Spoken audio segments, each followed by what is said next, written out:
سورہ جاسیہ مکہ مکرمہ میں نازل ہوئی مگر آیت نمبر 14 یعنی آیت نمبر 14 مدینہ منورہ میں نازل ہوئی۔ اس میں 37 یعنی 37 آیتیں اور 4 یعنی 4 رکوع ہیں۔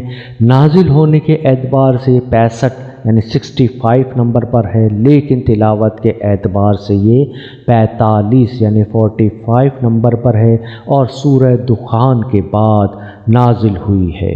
اس میں 488 یعنی 488 کلمات ہیں اور 2191 یعنی 2191 حروف ہیں۔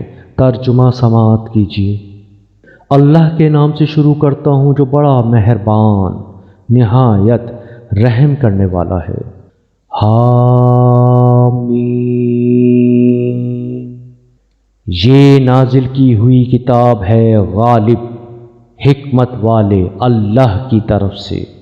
بے شک آسمانوں اور زمین میں نشانیاں ہیں ایمان والوں کے لیے، اور تمہارے بنانے میں اور ان حیوانات میں جو اس نے زمین پر پھیلا رکھے ہیں نشانیاں ہیں ان لوگوں کے لیے جو یقین رکھتے ہیں، اور رات اور دن کے آنے جانے میں اور اس رزق میں جس کو اللہ نے آسمان سے اتارا پھر اس سے زمین کو زندہ کر دیا اس کے مر جانے کے بعد، اور ہواؤں کی گردش میں بھی نشانیاں ہیں ان لوگوں کے لیے جو عقل رکھتے ہیں۔ یہ اللہ کی آیتیں ہیں جن کو ہم حق کے ساتھ آپ کو سنا رہے ہیں۔ پھر اللہ اور اس کی آیتوں کے بعد کون سی بات ہے جس پر وہ ایمان لائیں گے؟ خرابی ہے ہر اس شخص کے لیے جو جھوٹا گنہگار ہو، جو اللہ کی آیتوں کو سنتا ہے جب کہ وہ اس کے سامنے پڑھی جاتی ہیں، پھر وہ تکبر کے ساتھ اڑا رہتا ہے گویا اس نے اس کو سنا ہی نہیں۔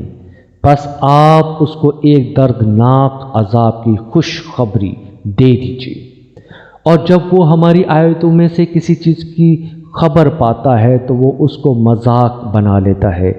ایسے لوگوں کے لیے ذلت کا عذاب ہے، ان کے آگے جہنم ہے، اور جو کچھ انہوں نے کمایا وہ ان کے کچھ کام آنے والا نہیں، اور نہ وہ جن کو انہوں نے اللہ کے سوا کارساز بنایا، اور ان کے لیے بڑا عذاب ہے۔ یہ ہدایت ہے، اور جنہوں نے اپنے رب کی آیتوں کا انکار کیا ان کے لیے سختی کا دردناک عذاب ہے۔ اللہ ہی ہے جس نے تمہارے لیے سمندر کو مسخر کر دیا تاکہ اس کے حکم سے اس میں کشتیاں چلیں، اور تاکہ تم اس کا فضل تلاش کرو اور تاکہ تم شکر کرو۔ اور اس نے آسمانوں اور زمین کی چیزوں کو تمہارے لیے مسخر کر دیا سب کو اپنی طرف سے۔ بے شک اس میں نشانیاں ہیں ان لوگوں کے لیے جو غور کرتے ہیں۔ ایمان والوں سے کہہ دیجئے کہ ان لوگوں سے درگزر کریں جو اللہ کے دنوں کی امید نہیں رکھتے، تاکہ اللہ ایک قوم کو اس کی کمائی کا بدلہ دے۔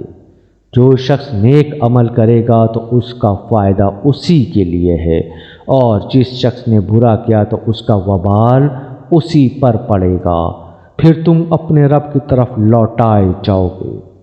اور ہم نے بنی اسرائیل کو کتاب اور حکم اور نبوت دی، اور ان کو پاکیزہ رزق عطا کیا، اور ہم نے ان کو دنیا والوں پر فضیلت بخشی، اور ہم نے ان کو دین کے بارے میں کھلی کھلی دلیلیں دیں۔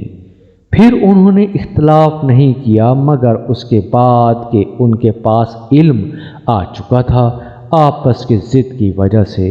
بے شک آپ کا رب قیامت کے دن ان کے درمیان فیصلہ کر دے گا ان چیزوں کے بارے میں جن میں وہ باہم اختلاف کرتے تھے۔ پھر ہم نے آپ کو دین کے ایک واضح طریقے پر قائم کیا، پس آپ اسی پر چلیے اور ان لوگوں کی خواہشوں کی پیروی نہ کیجیے جو علم نہیں رکھتے۔ یہ لوگ اللہ کے مقابلے میں آپ کے کچھ کام نہیں آ سکتے، اور بے شک ظالم لوگ ایک دوسرے کے ساتھی ہیں اور ڈرنے والوں کا ساتھی اللہ ہے۔ یہ لوگوں کے لیے بصیرت کی باتیں ہیں اور ہدایت اور رحمت ان لوگوں کے لیے جو یقین کریں۔ کیا وہ لوگ جنہوں نے برائیوں کا ارتکاب کیا ہے یہ خیال کرتے ہیں کہ ہم ان کو ان لوگوں کی مانند کر دیں گے جو ایمان لائے اور نیک عمل کیے، اور ان سب کا جینا اور مرنا یکساں ہو جائے؟ بہت برا فیصلہ ہے جو وہ کر رہے ہیں۔ اور اللہ نے آسمانوں اور زمین کو حکمت کے ساتھ پیدا کیا، اور تاکہ ہر شخص کو اس کے کیے کا بدلہ دیا جائے اور ان پر کوئی ظلم نہ ہوگا۔ کیا آپ نے اس شخص کو دیکھا جس نے اپنی خواہش کو اپنا معبود بنا رکھا ہے، اور اللہ نے اس کے علم کے باوجود اس کو گمراہی میں ڈال دیا، اور اس کے کان اور اس کے دل پر مہر لگا دی، اور اس کی آنکھ پر پردہ ڈال دیا؟ پس ایسے شخص کو کون ہدایت دے سکتا ہے اس کے بعد کہ اللہ نے اس کو گمراہ کر دیا ہو؟ کیا تم دھیان نہیں کرتے؟ اور وہ کہتے ہیں کہ ہماری اس دنیا کی زندگی کے سوا کوئی اور زندگی نہیں، ہم مرتے ہیں اور جیتے ہیں، اور ہم کو صرف زمانے کی گردش ہلاک کرتی ہے، اور ان کو اس باب میں کوئی علم نہیں۔ وہ محض گمان کی بنا پر ایسا کہتے ہیں، اور جب ان کو ہماری آیتیں کھلی کھلی سنائی جاتی ہیں تو ان کے پاس کوئی حجت اس کے سوا نہیں ہوتی کہ ہمارے باپ دادا کو زندہ کر کے لاؤ اگر تم سچے ہو۔ کہہ دیجئے کہ اللہ ہی تم کو زندہ کرتا ہے، پھر وہ تم کو مارتا ہے، پھر وہ قیامت کے دن تم کو جمع کرے گا، اس میں کوئی شک نہیں، لیکن اکثر لوگ نہیں جانتے۔ اور اللہ ہی کی بادشاہی ہے آسمانوں میں اور زمین میں، اور جس دن قیامت قائم ہوگی اس دن اہل باطل خسارے میں پڑ جائیں گے، اور آپ دیکھو گے کہ ہر گروہ گھٹنوں کے بل گر پڑے گا، ہر گروہ اپنے نامہ اعمال کی طرف بلایا جائے گا۔ آج تم کو اس عمل کا بدلہ دیا جائے گا جو تم کر رہے تھے، یہ ہمارا دفتر ہے جو تمہارے اوپر ٹھیک ٹھیک گواہی دے رہا ہے۔ یقیناً ہم لکھواتے جا رہے تھے جو کچھ تم کرتے تھے۔ بس جو لوگ ایمان لائے اور انہوں نے اچھے کام کیے تو ان کا رب ان کو اپنی رحمت میں داخل کرے گا، یہی کھلی کامیابی ہے۔ اور جنہوں نے انکار کیا، کیا تم کو میری آیتیں پڑھ کر نہیں سنائی جاتی تھیں؟ پس تم نے تکبر کیا اور تم مجرم لوگ تھے۔ اور جب کہا جاتا تھا کہ اللہ کا وعدہ حق ہے اور قیامت میں کوئی شک نہیں، تو تم کہتے تھے کہ ہم نہیں جانتے کہ قیامت کیا ہے، ہم تو بس ایک گمان سا رکھتے ہیں اور ہم اس پر یقین کرنے والے نہیں۔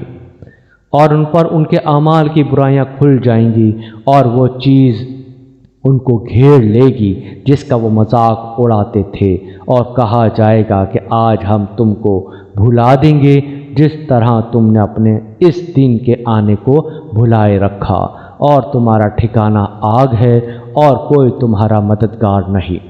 یہ اس وجہ سے کہ تم نے اللہ کی آیتوں کا مذاق اڑایا اور دنیا کی زندگی نے تم کو دھوکے میں رکھا، بس آج نہ وہ اس سے نکالے جائیں گے اور نہ ان کا عذر قبول کیا جائے گا۔ بس ساری تعریف اللہ کے لیے ہے جو رب ہے آسمانوں کا اور رب ہے زمین کا، رب ہے تمام عالم کا، اور اسی کے لیے بڑائی ہے آسمانوں اور زمین میں، اور وہ زبردست ہے، حکمت والا ہے۔